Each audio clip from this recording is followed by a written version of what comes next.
Imagine your life right now. What do you see? If all you can see are failures, I want you to know that this view can change. Maybe you're staring at an endless wasteland, feeling defeated and unsure. But I'm here to show you how to spot the seeds of opportunity that lie hidden within your struggles. The transformation begins in the most powerful place you can imagine, your mind. In this video, we'll explore 5 proven techniques that will turn mental defeat into victories. Each of these techniques taps into something remarkable you already possess, the incredible power of human thought. By using the wisdom of Stoic philosophy, you'll learn how to reshape negative thoughts into an engine for growth. Stick with me until the end, because each technique will build on the last to create a more complete approach.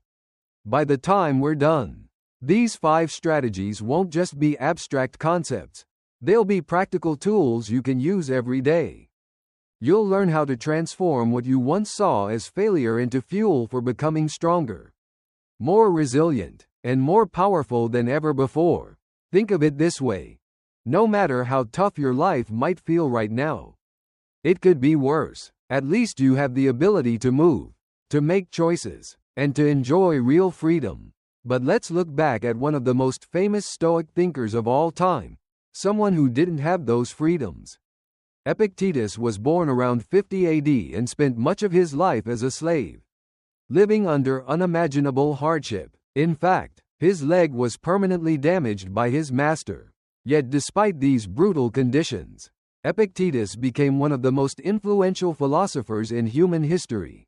Imagine that, a man who had nothing, no freedom, no possessions, not even the right to live on his own. Yet, he discovered something profound. True power isn't about controlling your circumstances, it's about controlling your response to them. While Epictetus' body was enslaved, his mind remained free. He realized that your circumstances don't define you, your response to them does. Eventually, after gaining his freedom, Epictetus didn't become bitter, even though he had every right to be. Instead, he built a school where he taught others how to find strength in adversity. His teachings were so powerful that they influenced Roman emperors, modern CEOs, and even prisoners of war, who used his principles to survive unimaginable conditions. Over 1,000 years later, we still read and honor his work. Think about where Epictetus started and where he ended, all using only the power of his mind. If Epictetus could find freedom and strength while literally enslaved, imagine what you can do with the challenges you're facing right now. His life proves that your circumstances don't define you, it's your response that shapes your journey. Let me show you how to apply his wisdom to your own life. Epictetus once said, "Some things are in our control, and others not." It's such a simple, yet profound truth, and when you truly understand it, it can transform your life. Let's look at your last major setback. Maybe it was a job rejection, a failed relationship, or a missed opportunity. Now, grab a piece of paper and draw a line down the middle. On one side, write down what you could control about the situation, and on the other, write down what you couldn't. Here's the key. Most people waste an enormous amount of mental energy on things they can't influence. For example, you can't change the weather, so why let it ruin your mood? As a single person, you can't change the outcome of an election. That's decided by millions of people. And if you lose a job because of unfair decisions by others, what can you really do about that? But here's the important part. How you did your work, your effort and attitude, that's all on you. This isn't just philosophy, it's practical mental fitness. Every time you catch yourself stressing about something, ask yourself, is this in my control? If the answer is no, let it go completely. If it is in your control, take action. Don't dwell on it. It's that simple. Let's take a look at what Epictetus had to work with. He was a slave, owned nothing, and could change very little about his material circumstances before gaining his freedom. Yet, he persevered. He kept his mind and his spirit strong, despite his circumstances. If Epictetus could overcome these challenges using Stoic philosophy, you can certainly find your own strength in the challenges you face today. Now, let me show you how to apply his wisdom with our first technique, the view from above. This simple exercise can help you reframe the way you view your struggles. Think about something that's bothering you right now. Maybe you just lost a job opportunity you really wanted. Your mind might be racing with thoughts like, I'm not good enough, or I'll never succeed. This is where the control principle becomes your superpower. Take that situation and break it down. What could you control? For instance, your presentation. That's on you. What couldn't you control? The other person's decision. That's outside your control. When you separate these two elements, you realize that you don't have to carry the weight of things you couldn't influence anyway. You can let go of the unnecessary mental burden and focus on the things you can change. Once you identify what you can control, you can develop an action plan. Maybe you can work on improving your interview skills or preparing better for the next opportunity. By doing this, you stop feeling like a victim and start focusing on what you can actively do to improve. Next, let's dive deeper into how this mindset can be applied to your daily challenges. Stick with me as we continue exploring techniques that will transform your negative thoughts into the fuel for your success. As we've discussed, identifying what you can control is a key step in regaining your power in any situation. Now, let's take that understanding a step further and explore how we can shift our mindset by mastering the conversation we have with ourselves. When facing a challenge, it's easy to fall into negative self-talk. You might find yourself thinking, I'm such a failure, or, nothing ever works out. I should just give up. Sound familiar? Unfortunately, many of us become our own worst critics, doubting ourselves and magnifying our perceived shortcomings. But what if we could change that? What if, instead of letting those negative thoughts run wild, we became our own best supporters? Here's the powerful shift we're going to make. Imagine you're advising your best friend. Would you tell them they're worthless after one setback? Of course not. You'd remind them that setbacks happen to everyone and encourage them to keep going. You'd say something like, what can we learn from this? Or, this was a tough loss. But if we recover from this, we can win. Now, take that same compassionate, constructive voice and use it with yourself. Try this exercise right now. Think back to the situation you analyzed using Technique 1. When those negative thoughts come up, pause and ask yourself, what would I tell someone I care about in this situation? Use that voice to guide your thoughts. Would you tell them they're a failure? Or would you encourage them to learn from the experience and try again? This is exactly what Marcus Aurelius, another great Stoic, did when he wrote his famous meditations. He wrote them as letters to himself, using self-dialogue to reshape his perspective on challenges. He knew that the way we talk to ourselves can have a profound impact on how we approach life's obstacles. Self-dialogue isn't just talk, it's how we reshape our entire perspective on challenges and turn them into opportunities. Now that you've learned to shift your inner conversation, let's move on to the third technique, finding strength through role models. The Stoics understood something crucial. We learn best through examples, not just ideas. Think about Epictetus.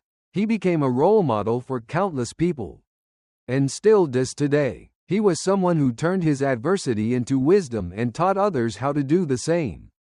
But the key is this: the goal isn't to idolize your role models, but to understand their thought process. Who do you admire? Maybe it's a parent who faced adversity with grace, a leader who remains calm under pressure, or even a fictional character who embodies resilience. Whatever the case, the key is not just admiring their success, but understanding how they think. Here's how you can apply this to your own life. When you're facing a challenge, ask yourself, how would my role model handle this? Would they step back before reacting? Would they look for the opportunity within the setback? Would they simply accept what they can't change and focus on what they can control? Let me give you a powerful modern example. Admiral James Stockdale, a Vietnam War hero and a prisoner of war for over 7 years, used Stoic principles to survive captivity. He didn't just endure.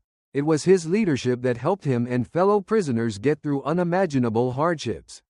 When he was finally released, He emerged stronger and became a vice presidential candidate, sharing his story with millions. Choose your role models carefully. Look for people who demonstrate true resilience, not just success. Study how they think in addition to what they've achieved. And the next time you're in a crisis, think about how they would handle it. We all need help from time to time. Let the example of your role model inspire you to stay resilient, just as they did. Now, we arrive at what could be the most powerful technique of all: reframing your so-called failures. This is about learning to see failure not as an endpoint, but as feedback. This is a total transformation in how you process setbacks. Instead of viewing failure as something final or defining, you'll learn to treat it as an essential part of growth. Think about Thomas Edison when he was asked about his thousands of failed attempts to create the light bulb. He famously said, "I have not failed. I've just found 10,000 ways that won't work." This isn't just a clever quote, it's Stoicism in action. Edison didn't see his failures as personal flaws. He saw each one as an opportunity to learn and improve. Every failure was a valuable lesson, guiding him closer to his ultimate success. Imagine if you could adopt the same mindset when faced with failure, seeing it not as defeat, but as a stepping stone toward eventual success. In the next section, we'll explore how you can put this Stoic approach into practice and truly begin to reframe failure as feedback. Get ready to embrace setbacks as a vital part of your growth journey. As we've learned, viewing failure as data instead of defeat can shift your mindset from one of hopelessness to one of growth. This change in perspective is vital, and it's exactly what many of history's greatest innovators embraced. Thomas Edison, one of America's greatest entrepreneurs, exemplified this mindset. Despite thousands of failed attempts, Edison didn't see his efforts as failures, but as valuable data points on the path to success. His life shows us that failure isn't the end, it's part of the journey. So, how can you apply this shift in thinking to your own life? Next time something goes wrong, pause before the negative thoughts take over and ask yourself 3 crucial questions. What did this teach me? What skills can I develop from this? How does this prepare me for future opportunities? Let's break it down further with a concrete example. Let's say you pitch an idea at work and it gets rejected. Instead of seeing it as proof that you're not good enough, try reframing the situation. Now you know more about what your audience wants. You've gained valuable presentation experience, and you've built courage by putting yourself out there. Suddenly, that failure becomes a stepping stone. This is exactly what Epictetus meant when he said, "It's not what happens to you, but how you react to it that matters." Every setback is raw material for growth, but only if you know how to use it. Start by carefully examining the circumstances every time you use the word failure in your life. This mindset becomes even more powerful if you begin seeking out challenging situations. Instead of avoiding failure, embrace opportunities where you once would have feared it. Most people live their lives trying to minimize failure. They stick to what they know, take the safe route, and avoid risk. But here's the secret. Every major breakthrough in history came from someone who was willing to fail repeatedly. The Wright brothers crashed countless times before they achieved flight. Marie Curie conducted thousands of failed experiments before she won the Nobel Prize. James Dyson created over 5,000 failed prototypes before he invented the vacuum cleaner that made him world famous. These innovators understood that failure isn't something to be tolerated.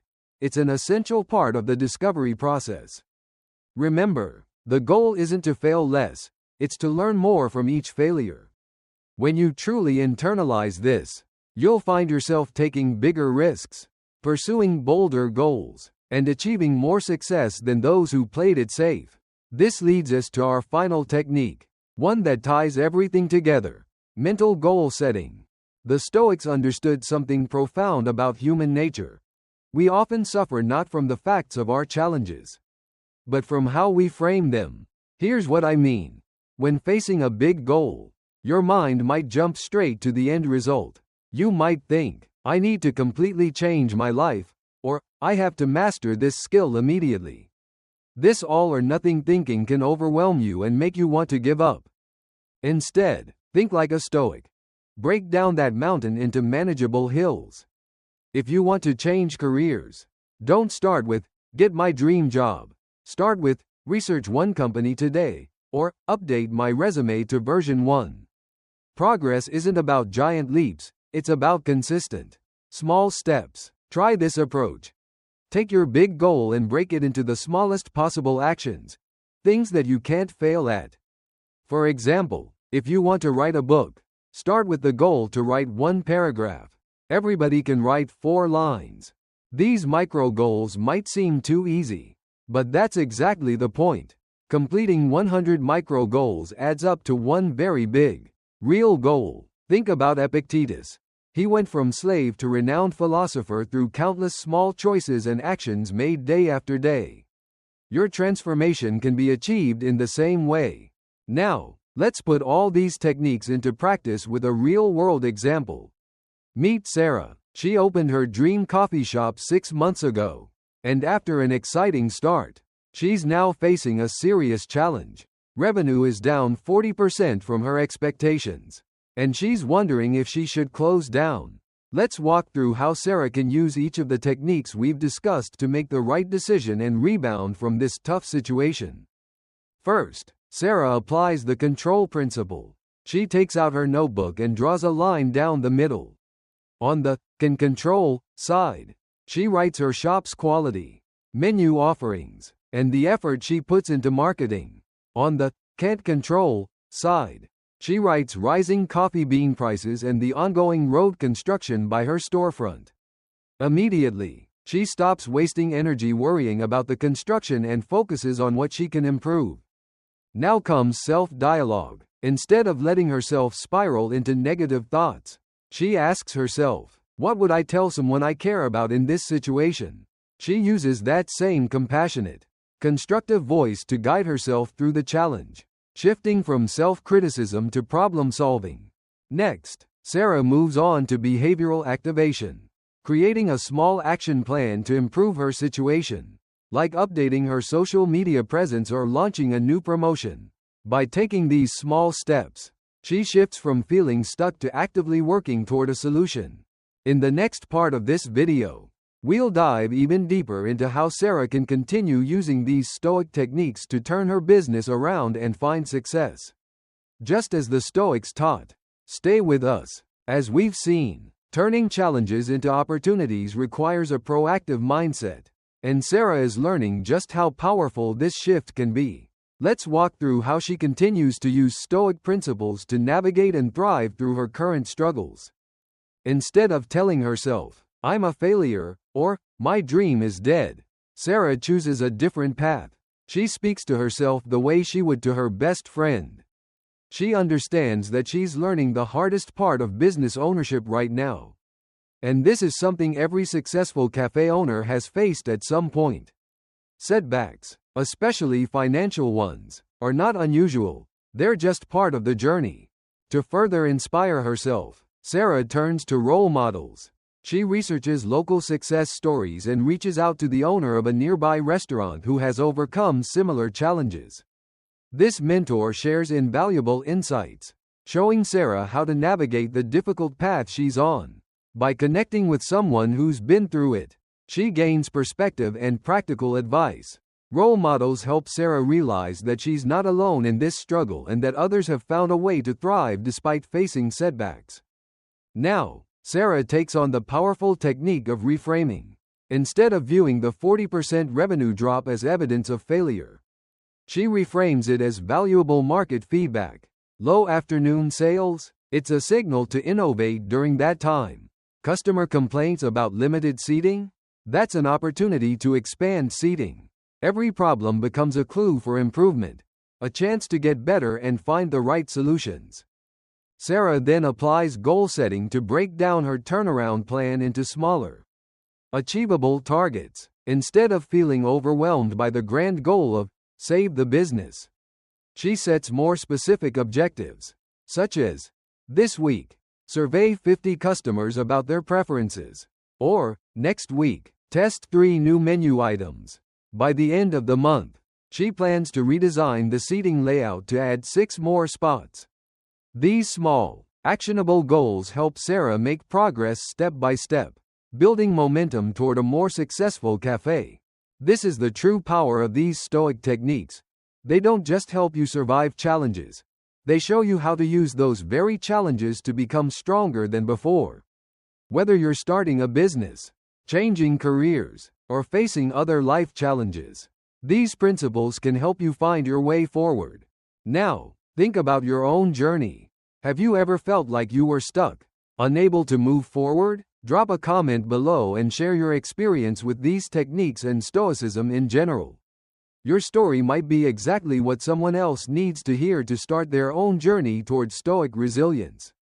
Remember, like Epictetus, you have the power to transform any circumstance into an opportunity for growth. Whether you're drawing that control line in your journal, practicing self-dialogue, or taking those small, progressive steps forward, every moment is a chance to strengthen your inner fortress, turning past failures into present strength. Before we wrap up, don't forget to subscribe and hit that notification bell for more videos on how to transform life's challenges into fuel for growth. Until next time, keep building your resilience, one Stoic technique at a time.